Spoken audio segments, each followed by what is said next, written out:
বাংলাদেশে পট পরিবর্তনের পর থেকে ভারতের সঙ্গে দ্বিপক্ষীয় সম্পর্কে চলছে টানাপোড়েনের, আর এর সঙ্গে ধীরে ধীরে জড়িয়ে যাচ্ছে বাণিজ্যিক আদান প্রদানও। ভারত সরকার সরাসরি কোনো সিদ্ধান্ত না নিলেও দেশটির ক্ষমতাসীন দলের নেতারা বাণিজ্যিক বাধা দেওয়ার হুমকি দিচ্ছেন। উগ্রপন্থীরা আবারও কোথাও কোথাও বিক্ষোভ করে বন্ধ করে দিচ্ছে স্থলবন্দরের কার্যক্রম, যে কারণে বাধাগ্রস্ত হচ্ছে দুই দেশের আমদানি রপ্তানি। সিলেটের 3টি স্টেশন দিয়ে ভারতের সঙ্গে আমদানি রপ্তানি বন্ধ রয়েছে। এতে 3টি স্টেশনেই দেখা দিয়েছে ব্যবসায়িক অচলাবস্থা। Double million offer Walton fridge কিনে পেতে পারেন 20 লক্ষ টাকা, রয়েছে কোটি কোটি টাকার নিশ্চিত উপহার। দেশের ব্যবসায়িক আপত্তিতে সিলেটের তামাবিল স্থলবন্দর দিয়ে পণ্য আমদানি বন্ধ রয়েছে, ফলে স্থবির হয়ে আছে এসব বন্দর ও শুল্ক স্টেশন। এরই মধ্যে বন্ধ রয়েছে মৌলভীবাজারের কুলাইখুড়া উপজেলার চাতালপুর স্টেশনে দিয়ে আমদানি রপ্তানি।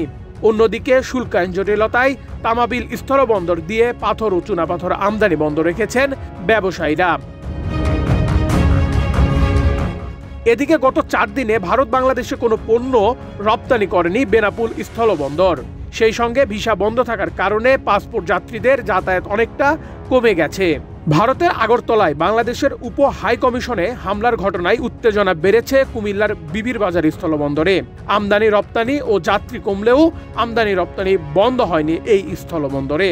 চুয়াডাঙ্গার দর্শনা আন্তর্জাতিক রেল বন্দর দিয়ে ভারতীয় মালামাল আমদানি কমে গেছে। বর্তমানে স্বল্প পরিমাণে সিমেন্ট ও পোল্ট্রি ফিড তৈরির কাঁচামাল আমদানি হচ্ছে। এছাড়া সব ধরনের আমদানি বন্ধ রয়েছে। আলুবাহী ট্রাকের অনলাইন স্লট বুকিং বন্ধ করায় দিনাজপুরের হিলি স্থলবন্দর দিয়ে আলু রপ্তানি বন্ধ করেছে ভারতের পশ্চিমবঙ্গ সরকার। তবে এই স্থলবন্দর দিয়ে আলু বাদে পেঁয়াজ সহ অন্যান্য পণ্য আমদানি স্বাভাবিক রয়েছে। বাংলাদেশ ভারতের উত্তেজনাকর পরিস্থিতির মধ্যে লালমনিরহাটের বুড়িমারি স্থলবন্দর দিয়ে আমদানি কার্যক্রমে ভাটা পড়েছে, কমেছে যাত্রী পারাপার। দুই দেশের সীমান্তে চলছে কড়াকড়ি। এখনো আমদানি রপ্তানি চলছে, তবে খুবই সীমিত আকারে। উপকূলীয় পরিস্থিতির মধ্যেও সাতক্ষীরার ভোমরা স্থলবন্দরে আমদানি রপ্তানি স্বাভাবিক রয়েছে। মিয়ানমারের যুদ্ধ পরিস্থিতির পর থেকে টেকনাফ স্থলবন্দর ধীরগতিতে চলছে আমদানি রপ্তানি। কমে এসেছে রাজস্ব আয়। মাঝে মধ্যে ভারী গোলা বারুদের শব্দে কেঁপে ওঠে টেকনাফ সীমান্ত এলাকা। ফেনী সীমান্তে গত কয়েকদিন উত্তেজনার পর বর্তমানে পরিস্থিতি স্বাভাবিক রয়েছে। দুই পারের মানুষ যাতায়াত করছে নির্বিঘ্নে। সচল রয়েছে রপ্তানি কার্যক্রম। বাংলাদেশের একমাত্র চতুর্থ দেশীয় স্থলবন্দর বাংলাবান্ধা স্থলবন্দরে আমদানি রপ্তানি কার্যক্রম স্বাভাবিক রয়েছে। এই বন্দর দিয়ে ভারত থেকে পেঁয়াজ, চাল ছাড়াও নানা ধরনের পণ্য আমদানি হচ্ছে।